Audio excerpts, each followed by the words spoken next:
जय श्री कल की। ओम नमो भगवते वासुदेवाय। 4 दिनों की चेतावनी दी गई थी फ्रॉम 25 टू 28, यानी शनि रवि सोम मंगल।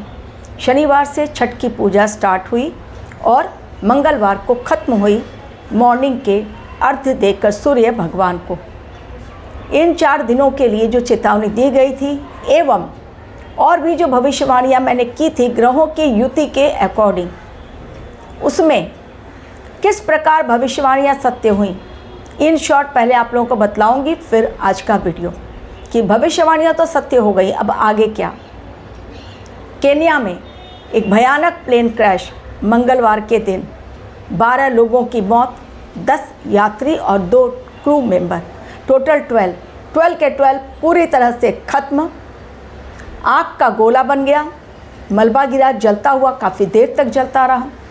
12 लोगों की ऑन द स्पॉट, जो मैंने कहा था एक बड़ा प्लेन क्रैश होगा, दुर्घटनाग्रस्त और लोगों की होंगी मौतें, जनहानि के संकेत दिखलाई पड़ रहे हैं। दूसरा, किसान आंदोलन को लेकर मैंने कहा था कि एक बार फिर प्रचंड रूप से दुखी होंगे भूमिपुत्र और किसान करेंगे बड़ा आंदोलन। महाराष्ट्र में नागपुर में किसानों का जत्था, हज़ारों की संख्या में किसान पहुंच गए। देवेंद्र फडणवीस के घर को घेरने की पूरी तैयारी, लेकिन पुलिस ने मोर्चा संभाल लिया यथा समय और इसलिए उनके घर को नहीं घेरा गया। अड़ गए वो किसान, यानी किसान आंदोलन की जो बात मैंने कही थी वो भी सत्य साबित हुई। तीसरी बात, छठ पूजा को लेकर 4 दिनों की चेतावनी और उसमें ही छठ पूजा आ रही थी, यानी शनिवार से स्टार्ट, नहाए खाए से, और अर्घ्य मॉर्निंग का ख़त्म वो मंगलवार।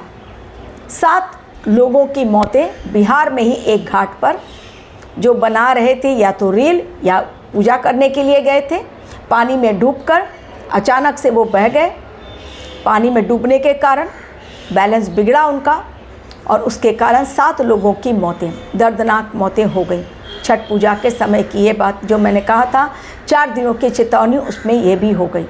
इसके अलावा भूकंप को लेकर मैंने कहा था कि एक बड़ा विनाशकारी भूकंप अब भी है शेष।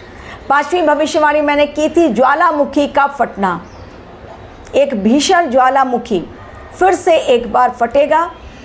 लावा बहुत अधिक ऊंचाई तक जाएगा और लोगों को वहां जाने से मना किया जाएगा क्योंकि खतरा ज़्यादा है। वो भी हो गई, यानी 5 भविष्यवाणियाँ एक्यूरेट साबित हो गई।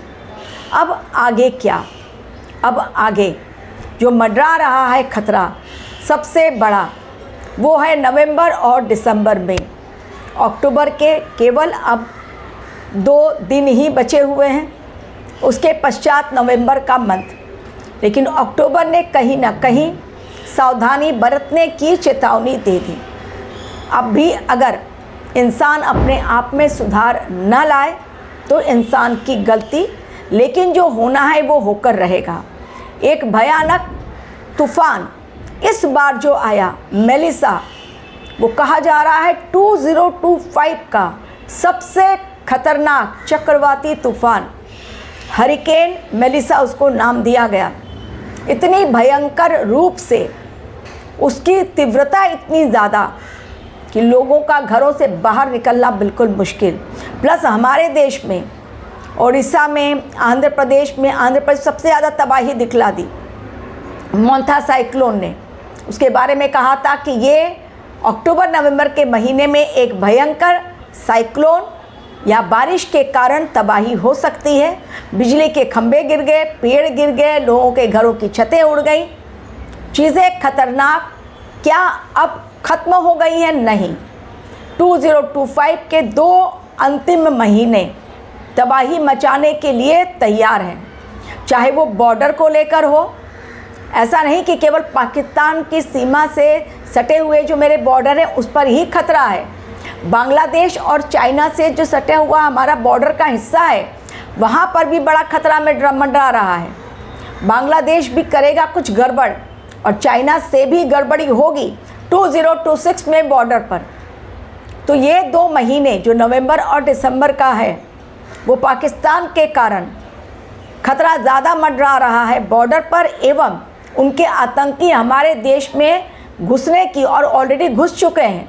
एक बड़े आतंकवादी हमले को प्लान किया जा चुका है, तभी तो कई जगहों पर RDX पकड़ा जा रहा है, खतरनाक विस्फोटक पदार्थ पकड़े जा रहे हैं। थैंक्स हमारी इंटेलिजेंस टीम को मिलना चाहिए और प्रभु का, भगवान कल्कि का हम लोगों को धन्यवाद करना चाहिए कि अब तक कहीं पर कोई आतंकवादी हमला नहीं हुआ। लेकिन जैसा मैंने जलीय राशि के लिए कहा कि 3 जलीय राशियां एक साथ एक्टिवेट हो चुकी हैं, क्योंकि उनमें 3 बड़े ग्रह हैं और ये तीनों बड़े ग्रह जो हैं वो आने वाले समय के लिए संकेत दे रहे हैं।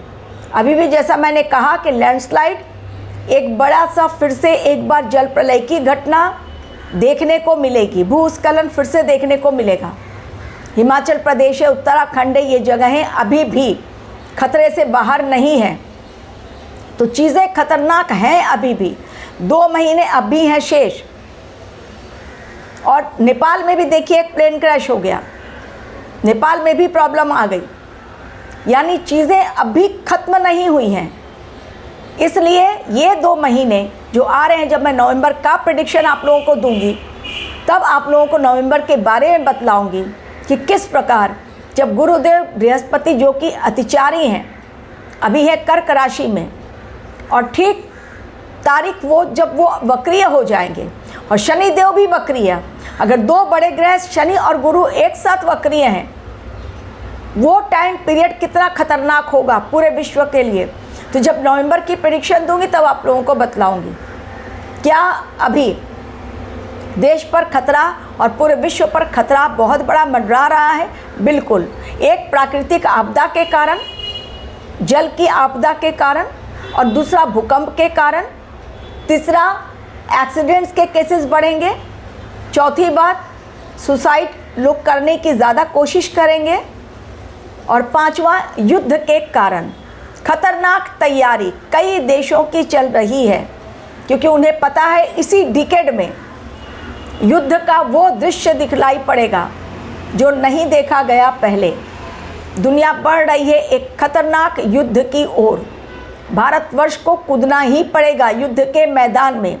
इसलिए पहले ही भारतवर्ष ने अपने डिफेंस सिस्टम को स्ट्रॉन्ग करने के लिए कदम उठा लिए हैं, और ये सही कदम है, क्योंकि मंगल की महादशा में अगर भारत युद्ध ना करे तो कब करेगा। इसी समय भारत का शौर्य भी दिखेगा। भारत को कोई देश हरा भी नहीं पाएगा, लेकिन लड़ना तो भारतवर्ष को पड़ेगा। बुद्ध की धरती पर युद्ध तो हर हाल में होगा, क्योंकि बिना युद्ध के युग परिवर्तन संभव हो ही नहीं सकता, और भगवान कल्कि आए हैं युद्ध परिवर्तन करने के लिए। तो शांति प्रिय ढंग से न विनाश लीला समाप्त होगी, न युद्ध समाप्त होगा, और न ही युग परिवर्तन होगा। तो नया युग आने से पहले ये विनाश जो चल रहा है प्रचंड रूप से और आगे बढ़ेगा। 2025 जाते जाते वो भयंकर दृश्य दिखलाएगा। अंतिम 2 महीनों में जो अब तक नहीं हुआ वो सब कुछ होने वाला है। तो नवंबर और दिसंबर 60 डेज 61 डेज जो हैं वो काफ़ी हैं खतरनाक। ग्रहों की चाल दे रही है ऐसा ही संकेत। लोग वाद विवाद में पड़ेंगे, अपना भी नुकसान करेंगे और सामने वाले का भी नुकसान करेंगे। अमेरिका और कनाडा में ऑलरेडी आप देख रहे हैं कि लगातार किस प्रकार हत्याएं हो रही हैं। फिर से एक बार एक भारतीय मूल व्यापारी की कनाडा में गोली मारकर हत्या कर दी लॉरेंस बिश्नोई गैंग ने, कारण उन्होंने पैसे देने से मना कर दिया था। कब कहाँ किसके नाम मौत लिखी जा रही है ये किसी को नहीं पता चल रहा है। समय अस्थिर है, जितनी जल्दी अपने आप को स्थिर कर लें उतना हमारे लिए अच्छा है। रेमेडी के तौर पर आध्यात्म से जुड़े रहना है, सनातन के खिलाफ नहीं बल्कि सनातन की लड़ाई में अपना सहयोग प्रदान करना है। जो लोग इस समय सनातन के खिलाफ आवाज़ उठाएंगे वो जेल के अंदर जाएंगे और उनकी आवाज़ को कुचला जाएगा, क्योंकि गुरुदेव बृहस्पति अतिचारी जब तक हैं उतने समय में धर्म के से रिलेटेड बहुत सारे इश्यूज सामने आएंगे, लेकिन जो लोग धर्म के खिलाफ होंगे वो खत्म हो जाएंगे और जो धर्म की लड़ाई लड़ेंगे वो जीतेंगे। भले ही अग्नि परीक्षा हो उनकी उसके पश्चात, लेकिन सनातन की नींव रखी जा चुकी है और सनातन की मजबूत लड़ाई आज हर इंसान को लड़ना है, क्योंकि हमारा देश सनातनी देश है और इसलिए हमें अपने विचारों को भी सही रख के सही उद्देश्य के साथ अपने सनातनी देश को बचाने के लिए एकजुट होना पड़ेगा, तभी हमारा देश सोने की चिड़िया फिर से एक बार कहलाएगा। Thank you very much for watching my